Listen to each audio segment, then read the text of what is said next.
Hello friend, स्वागत है आपका अपने चैनल आज क्लास में। आज के इस वीडियो में भौतिकी के काफ़ी महत्वपूर्ण 30 ऑब्जेक्टिव प्रश्न बताएंगे। ये जो 30 ऑब्जेक्टिव प्रश्न है ये आपके फाइनल बोर्ड परीक्षा में बार बार पूछे जाते हैं और ये 30 ऑब्जेक्टिव प्रश्न आपके फाइनल बोर्ड परीक्षा के लिए काफ़ी महत्वपूर्ण हैं। तो एक भी प्रश्न आप लोग स्किप मत कीजिएगा। वीडियो को प्लीज आप लोग शुरू से लेके अंत तक देखिएगा और चैनल को अभी तक आप सब्सक्राइब नहीं किए हैं तो चैनल को सब्सक्राइब कर लीजिएगा। और सब्सक्राइब करने के बाद एक बेल आइकन आता है तो बेल आइकन को दबा के ऑल पे कर लीजिएगा ताकि जब भी लाइव क्लास हो तो आपके पास नोटिफिकेशन पहुंचता रहे। तो आइए शुरू करते हैं पहले नंबर प्रश्न से।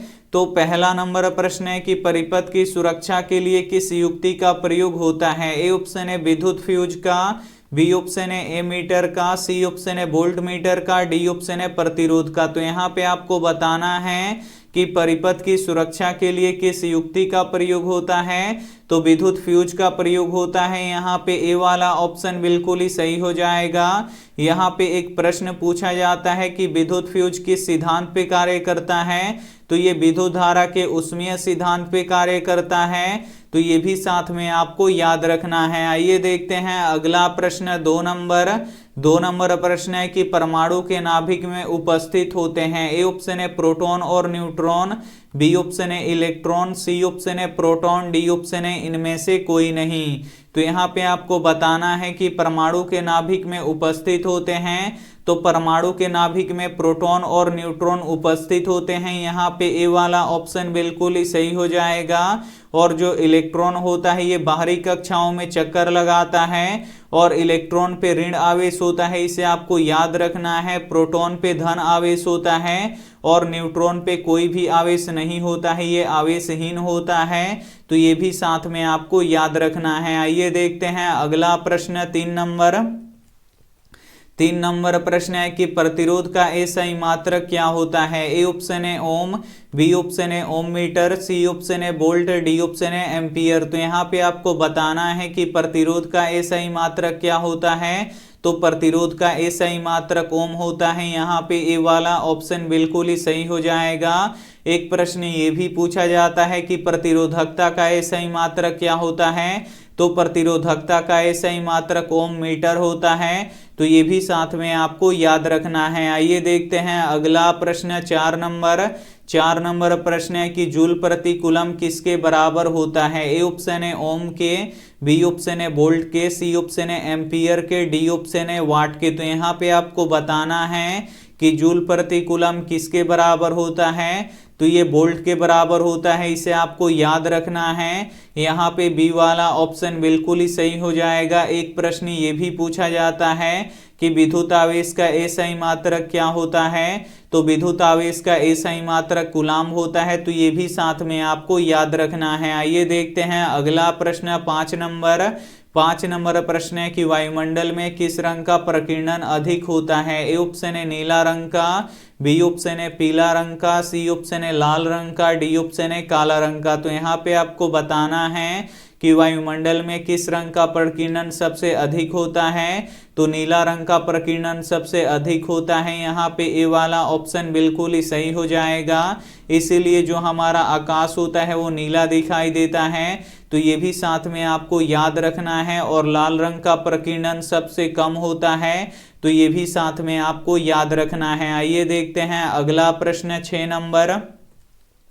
6 नंबर प्रश्न है कि किसी विद्युत तार के सतत वन पथ को क्या कहा जाता है। ए ऑप्शन है विद्युत परिपथ, बी ऑप्शन है विद्युत धारा, सी ऑप्शन है खुला परिपथ, डी ऑप्शन है शक्ति परिपथ। तो यहाँ पे आपको बताना है कि किसी विद्युत तार के सतत वन पथ को क्या कहा जाता है। तो विद्युत परिपथ कहा जाता है, इसे आपको याद रखना है। यहाँ पे ए वाला ऑप्शन बिल्कुल ही सही हो जाएगा। भौतिकी के काफी महत्वपूर्ण 30 ऑब्जेक्टिव प्रश्न बताएंगे जो आपके फाइनल बोर्ड परीक्षा में बार बार पूछे जाते हैं। तो एक भी प्रश्न आप लोग स्किप मत कीजिएगा। वीडियो को प्लीज आप लोग शुरू से लेके अंत तक देखिएगा। और अभी तक आप हमारे व्हाट्सएप ग्रुप में नहीं जुड़े हैं तो ये हमारा व्हाट्सएप नंबर है 8789307304। इस पे आपको बोलना है कि सर हमें ग्रुप में जोड़ दीजिए, तो हम आपको ग्रुप में जोड़ देंगे। आइए देखते हैं अगला प्रश्न 7 नंबर प्रश्न है कि इलेक्ट्रॉन पे कितना आवेश होता है। यहाँ पे आपको बताना है कि इलेक्ट्रॉन पे कितना आवेश होता है। तो इलेक्ट्रॉन पे 1.6 गुणे 10 के पावर -19 कूलम आवेश होता है। यहाँ पे ए वाला ऑप्शन बिल्कुल ही सही हो जाएगा। आइए देखते हैं अगला प्रश्न 8 नंबर प्रश्न है कि मानव नेत्र में कौन सा लेंस होता है। ए ऑप्शन है उत्तल लेंस, बी ऑप्शन है अवतल लेंस, सी ऑप्शन है बेलनाकार लेंस, डी ऑप्शन है समतल लेंस। तो यहाँ पे आपको बताना है कि मानव नेत्र में कौन सा लेंस होता है। तो मानव नेत्र में उत्तल लेंस होता है, इसे आपको याद रखना है। यहाँ पे ए वाला ऑप्शन बिल्कुल ही सही हो जाएगा। आइए देखते हैं अगला प्रश्न 9 नंबर प्रश्न है कि लेंस की क्षमता का एसआई मात्रक क्या होता है। ए ऑप्शन है डायोप्टर, बी ऑप्शन है मीटर, सी ऑप्शन है फोकस, डी ऑप्शन है एमीटर। तो यहाँ पे आपको बताना है कि लेंस की क्षमता का एसआई मात्रक क्या होता है। तो लेंस की क्षमता का एसआई मात्रक डायोप्टर होता है, इसे आपको याद रखना है। यहाँ पे ए वाला ऑप्शन बिल्कुल ही सही हो जाएगा और डायोप्टर को डी से सूचित किया जाता है, तो ये भी साथ में आपको याद रखना है। आइए देखते हैं अगला प्रश्न 10 नंबर प्रश्न है कि विद्युत आवेश का एसआई मात्रक क्या होता है। ए ऑप्शन है कूलम्ब, बी ऑप्शन है जूल, सी ऑप्शन है ओम, डी ऑप्शन है वोल्ट। तो यहाँ पे आपको बताना है कि विद्युत आवेश का एसआई मात्रक क्या होता है। तो विद्युत आवेश का एसआई मात्रक कूलम्ब होता है। यहाँ पे ए वाला ऑप्शन बिल्कुल ही सही हो जाएगा। और विद्युत विभव और विद्युत विभवांतर का एसआई मात्रक वोल्ट होता है, तो ये भी साथ में आपको याद रखना है। आइए देखते हैं अगला प्रश्न 11 नंबर प्रश्न है कि स्पष्ट देखने की न्यूनतम दूरी कितनी होती है। ए ऑप्शन है 30 सेंटीमीटर, बी ऑप्शन है 25 सेंटीमीटर, सी ऑप्शन है 12 सेंटीमीटर, डी ऑप्शन है अनंत। तो यहाँ पे आपको बताना है कि स्पष्ट देखने की न्यूनतम दूरी कितनी होती है। तो स्पष्ट देखने की न्यूनतम दूरी 25 सेंटीमीटर होती है। यहाँ पे बी वाला ऑप्शन बिल्कुल ही सही हो जाएगा। और स्पष्ट देखने की दूर बिंदु कितना होता है, तो अनंत होता है, तो ये भी साथ में आपको याद रखना है। आइए देखते हैं अगला प्रश्न 12 नंबर प्रश्न है कि प्रतिबिंब की ऊंचाई तथा वस्तु के ऊंचाई के अनुपात को क्या कहते हैं। ए ऑप्शन है फोकस, बी ऑप्शन है ध्रुव, सी ऑप्शन है आवर्धन, डी ऑप्शन है वक्रता केंद्र। तो यहाँ पे आपको बताना है कि प्रतिबिंब की ऊंचाई तथा वस्तु के ऊंचाई के अनुपात को क्या कहते हैं। तो आवर्धन कहते हैं। यहाँ पे सी वाला ऑप्शन बिल्कुल ही सही हो जाएगा। और आवर्धन का कोई भी एसआई मात्रक नहीं होता है, यह मात्रक विहीन होता है, तो ये भी साथ में आपको याद रखना है। आइए देखते हैं अगला प्रश्न 13 नंबर प्रश्न है कि चुंबक के कितने ध्रुव होते हैं। ए ऑप्शन है 2, बी ऑप्शन है 3, सी ऑप्शन है 4, डी ऑप्शन है 5। तो यहाँ पे आपको बताना है कि चुंबक के कितने ध्रुव होते हैं। तो चुंबक के 2 ध्रुव होते हैं। यहाँ पे ए वाला ऑप्शन बिल्कुल ही सही हो जाएगा। पहला होता है उत्तरी ध्रुव और दूसरा होता है दक्षिणी ध्रुव, तो ये भी साथ में आपको याद रखना है। आइए देखते हैं अगला प्रश्न 14 नंबर प्रश्न है कि आकाश का रंग नीला क्यों दिखाई देता है। ए ऑप्शन है वायुमंडलीय अपवर्तन के कारण, बी ऑप्शन है वर्ण विक्षेपण के कारण, सी ऑप्शन है प्रकाश के परावर्तन के कारण, डी ऑप्शन है प्रकाश के प्रकीर्णन के कारण। तो यहाँ पे आपको बताना है कि आकाश का रंग नीला क्यों दिखाई देता है। तो प्रकाश के प्रकीर्णन के कारण से दिखाई देता है, इसे आपको याद रखना है। यहाँ पे डी वाला ऑप्शन बिल्कुल ही सही हो जाएगा। और नीला रंग का प्रकीर्णन सबसे अधिक होता है, तो ये भी साथ में आपको याद रखना है। आइए देखते हैं अगला प्रश्न 15 नंबर प्रश्न है कि प्रिज्म का अपवर्तन कोण कितने डिग्री का होता है। ए ऑप्शन है 30 डिग्री का, बी ऑप्शन है 60 डिग्री का, सी ऑप्शन है 45 डिग्री का, डी ऑप्शन है 90 डिग्री का। तो यहाँ पे आपको बताना है कि प्रिज्म का अपवर्तन कोण कितने डिग्री का होता है। तो प्रिज्म का अपवर्तन कोण 60 डिग्री का होता है। यहाँ पे बी वाला ऑप्शन बिल्कुल ही सही हो जाएगा। और प्रिज्म कितने सतहों से घिरा होता है, तो ये 5 सतहों से घिरा होता है, तो ये भी साथ में आपको याद रखना है। आइए देखते हैं अगला प्रश्न 16 नंबर प्रश्न है कि विद्युत शक्ति का एसआई मात्रक क्या होता है। ए ऑप्शन है वाट, बी ऑप्शन है वाट घंटा, सी ऑप्शन है यूनिट, डी ऑप्शन है ओम। तो यहाँ पे आपको बताना है कि विद्युत शक्ति का एसआई मात्रक क्या होता है। तो विद्युत शक्ति का SI मात्रक वाट होता है, इसे आपको याद रखना है। यहाँ पे ए वाला ऑप्शन बिल्कुल ही सही हो जाएगा। आइए देखते हैं अगला प्रश्न 17 नंबर प्रश्न है कि विद्युत धारा के चुंबकीय प्रभाव का खोज किसने किया था। ए ऑप्शन है न्यूटन ने, बी ऑप्शन है ओस्टर्ड ने, सी ऑप्शन है मैक्सवेल ने, डी ऑप्शन है ओम ने। तो यहाँ पे आपको बताना है कि विद्युत धारा के चुंबकीय प्रभाव का खोज किसने किया था। तो ओस्टर्ड ने किया था, इसे आपको याद रखना है। यहाँ पे बी वाला ऑप्शन बिल्कुल ही सही हो जाएगा। आइए देखते हैं अगला प्रश्न 18 नंबर प्रश्न है कि विद्युत मोटर विद्युत ऊर्जा को किस रूप में बदलता है। ए ऑप्शन है यांत्रिक ऊर्जा में, बी ऑप्शन है रासायनिक ऊर्जा में, सी ऑप्शन है ध्वनि ऊर्जा में, डी ऑप्शन है प्रकाश ऊर्जा में। तो यहाँ पे आपको बताना है कि विद्युत मोटर विद्युत ऊर्जा को किस रूप में बदलता है। तो यांत्रिक ऊर्जा में बदलता है, इसे आपको याद रखना है। यहाँ पे ए वाला ऑप्शन बिल्कुल ही सही हो जाएगा। आइए देखते हैं अगला प्रश्न 19 नंबर प्रश्न है कि चुंबकीय क्षेत्र रेखा किस ध्रुव से निकलता है। ए ऑप्शन है उत्तरी ध्रुव से, बी ऑप्शन है दक्षिणी ध्रुव से, सी ऑप्शन है किसी भी ध्रुव से निकल सकती है, डी ऑप्शन है इनमें से कोई नहीं। तो यहाँ पे आपको बताना है कि चुंबकीय क्षेत्र रेखाएं किस ध्रुव से निकलती हैं। तो ये उत्तरी ध्रुव से निकलती हैं और दक्षिणी ध्रुव में प्रवेश करती हैं। तो ये भी साथ में आपको याद रखना है। आइए देखते हैं अगला प्रश्न 20 नंबर प्रश्न है कि बायोगैस का मुख्य अवयव क्या होता है। ए ऑप्शन है ब्यूटेन, बी ऑप्शन है प्रोपेन, सी ऑप्शन है मेथेन, डी ऑप्शन है कार्बन डाइऑक्साइड। तो यहाँ पे आपको बताना है कि बायोगैस का मुख्य अवयव क्या होता है। तो बायोगैस का मुख्य अवयव मेथेन गैस होता है। यहाँ पे सी वाला ऑप्शन बिल्कुल ही सही हो जाएगा। और एलपीजी गैस का मुख्य अवयव ब्यूटेन होता है। तो ये भी साथ में आपको याद रखना है। आइए देखते हैं अगला प्रश्न 21 नंबर प्रश्न है कि किस गैस का उपयोग खाना बनाने में नहीं किया जाता है। ए ऑप्शन है एलपीजी का, बी ऑप्शन है गोबर गैस का, सी ऑप्शन है सीएनजी का, डी ऑप्शन है इनमें से कोई नहीं।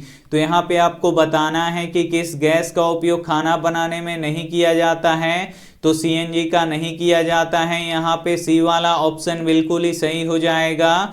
और सीएनजी का मुख्य अवयव कौन सा गैस होता है। तो मीथेन गैस होता है। तो ये भी साथ में आपको याद रखना है। आइए देखते हैं अगला प्रश्न 22 नंबर प्रश्न है कि पवनों का देश किसे कहते हैं। ए ऑप्शन है भारत को, बी ऑप्शन है अमेरिका को, सी ऑप्शन है डेनमार्क को, डी ऑप्शन है पाकिस्तान को। तो यहाँ पे आपको बताना है कि पवनों का देश किसे कहते हैं। तो डेनमार्क को पवनों का देश कहते हैं। यहाँ पे सी वाला ऑप्शन बिल्कुल ही सही हो जाएगा।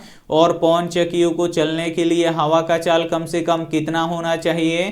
तो 15 किलोमीटर प्रति घंटा कम से कम हवा का चाल होना चाहिए।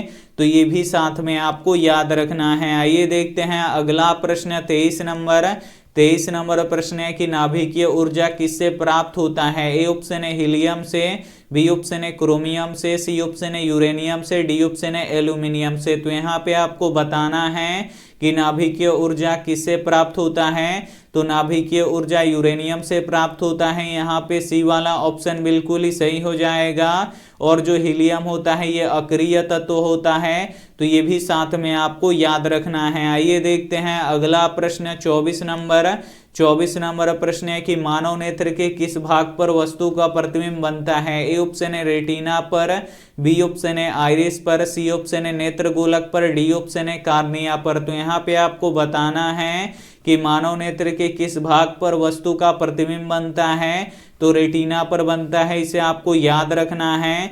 यहाँ पे ए वाला ऑप्शन बिल्कुल ही सही हो जाएगा। और रेटिना पर किस प्रकार का प्रतिबिंब बनता है। तो वास्तविक और उल्टा बनता है। तो ये भी साथ में आपको याद रखना है। आइए देखते हैं अगला प्रश्न 25 नंबर प्रश्न है कि ग्लोबल वार्मिंग के लिए कौन सा गैस उत्तरदायी है। ए ऑप्शन है ऑक्सीजन, बी ऑप्शन है कार्बन डाइऑक्साइड, सी ऑप्शन है नाइट्रोजन, डी ऑप्शन है हीलियम। तो यहाँ पे आपको बताना है कि ग्लोबल वार्मिंग के लिए कौन सा गैस उत्तरदायी है। तो कार्बन डाइऑक्साइड गैस उत्तरदायी है, इसे आपको याद रखना है। यहाँ पे बी वाला ऑप्शन बिल्कुल ही सही हो जाएगा। आइए देखते हैं अगला प्रश्न 26 नंबर। 26 नंबर प्रश्न है कि किसका उष्मीयमान सबसे ज्यादा होता है। ए ऑप्शन है गोबर गैस का, बी ऑप्शन है लकड़ी का, सी ऑप्शन है एलपीजी का, डी ऑप्शन है किरोसिन का। तो यहाँ पे आपको बताना है कि किसका उष्मीयमान सबसे ज्यादा होता है। तो एलपीजी का उष्मीयमान सबसे ज्यादा होता है। यहाँ पे सी वाला ऑप्शन बिल्कुल ही सही हो जाएगा। और जो एलपीजी गैस होता है ये सबसे अच्छा ईंधन होता है, तो ये भी साथ में आपको याद रखना है। आइए देखते हैं अगला प्रश्न 27 नंबर। 27 नंबर प्रश्न है कि सीएनजी का विस्तृत नाम क्या होता है। ए ऑप्शन है द्रवीभूत पेट्रोलियम गैस, बी ऑप्शन है संपीड़ित प्राकृतिक गैस, सी ऑप्शन है दोनों, डी ऑप्शन है इनमें से कोई नहीं। तो यहाँ पे आपको बताना है कि सीएनजी का विस्तृत नाम क्या होता है। तो संपीड़ित प्राकृतिक गैस होता है। यहाँ पे बी वाला ऑप्शन बिल्कुल ही सही हो जाएगा। और एलपीजी का पूरा नाम क्या होता है। तो द्रवीभूत पेट्रोलियम गैस होता है। तो ये भी साथ में आपको याद रखना है। आइए देखते हैं अगला प्रश्न 28 नंबर। 28 नंबर प्रश्न है कि प्रकाश किसका रूप है। ए ऑप्शन है धारा का, बी ऑप्शन है विद्युत ऊर्जा का, सी ऑप्शन है शक्ति का, डी ऑप्शन है इनमें से कोई नहीं। तो यहाँ पे आपको बताना है कि प्रकाश किसका रूप है। तो प्रकाश ऊर्जा का एक रूप है। यहाँ पे बी वाला ऑप्शन बिल्कुल ही सही हो जाएगा। और प्रकाश सीधी रेखा में गमन करता है, तो ये भी साथ में आपको याद रखना है। आइए देखते हैं अगला प्रश्न 29 नंबर। 29 नंबर प्रश्न है कि जिस वस्तु का अपना प्रकाश होता है उसे क्या कहते हैं। ए ऑप्शन है अदीप्त, बी ऑप्शन है प्रदीप्त, सी ऑप्शन है दोनों, डी ऑप्शन है इनमें से कोई नहीं। तो यहाँ पे आपको बताना है कि जिस वस्तु का अपना प्रकाश होता है उसे क्या कहते हैं। तो उसे प्रदीप्त कहते हैं। यहाँ पे बी वाला ऑप्शन बिल्कुल ही सही हो जाएगा। ये देखते हैं अगला प्रश्न 30 नंबर। 30 नंबर प्रश्न है कि मोटर गाड़ी के साइड मिरर में किस दर्पण का उपयोग किया जाता है। ए ऑप्शन है उत्तल दर्पण का, बी ऑप्शन है अवतल दर्पण का, सी ऑप्शन है समतल दर्पण का, डी ऑप्शन है उभयोतल दर्पण का। तो यहाँ पे आपको बताना है कि मोटर गाड़ी के साइड मिरर में किस दर्पण का प्रयोग किया जाता है। तो उत्तल दर्पण का प्रयोग किया जाता है। यहाँ पे ए वाला ऑप्शन बिल्कुल ही सही हो जाएगा। और जो उत्तल दर्पण होता है ये छोटा और सीधा प्रतिबिंब बनाता है, तो ये भी साथ में आपको याद रखना है। यहाँ पे भौतिकी के काफी महत्वपूर्ण 30 ऑब्जेक्टिव प्रश्न बता चुके हैं जो आपके फाइनल बोर्ड परीक्षा में बार बार पूछे जाते हैं। तो इसमें से जो भी प्रश्न आपको याद ना हो तो प्लीज आप लोग उसे नोटबुक पे लिख के जरूर याद कर लीजिएगा। और ये रहा आपके लिए होमवर्क प्रश्न। इसका जवाब आपको कमेंट बॉक्स में देना है कि चिकित्सा क्षेत्र में किस दर्पण का प्रयोग किया जाता है। ए ऑप्शन है अवतल दर्पण का, बी ऑप्शन है उत्तल दर्पण का, सी ऑप्शन है समतल दर्पण का, डी ऑप्शन है उभयोतल दर्पण का। तो जो भी ऑप्शन आपको सही लगे वो आप हमें कमेंट करके जरूर बताइएगा। और वीडियो को अभी तक आप लाइक नहीं किए हैं तो प्लीज आप लोग वीडियो को लाइक कर दीजिएगा। अपने दोस्तों के पास इस वीडियो को जरूर शेयर कीजिएगा। और चैनल को अभी तक आप सब्सक्राइब नहीं किए हैं तो चैनल को सब्सक्राइब कीजिएगा। Thank you for watching. मिलते हैं अगली वीडियो में, तब तक अपना ध्यान रखिए, मन लगा के पढ़ाई कीजिए। Take care and bye.